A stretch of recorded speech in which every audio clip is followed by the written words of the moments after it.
శ్రీకృష్ణ పరబ్రహ్మణే నమః. శుభం టీవీ ప్రేక్షకులకి నమస్కారం.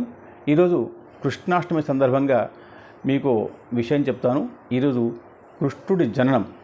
అయితే కృష్ణుడు ఎప్పుడైతే నిలబడి ఉంటాడో అప్పుడు 3 దగ్గర వంగి ఉంటాడు. అందుకనే త్రిభంగ స్వరూపము అంటారు. కృష్ణ పరమాత్మకి కాళ్ళు కొంచెం వంకరగా పెడతాడు, నడుము కొంచెం వంకరగా ఉంటుంది, మెడ కొంచెం వంకరగా ఉంటుంది. అంటే జీవితంలో మనకు చాలా సమస్యలు వస్తాయి, వంకర తింకరగా సమస్యలు బాగా వస్తాయి.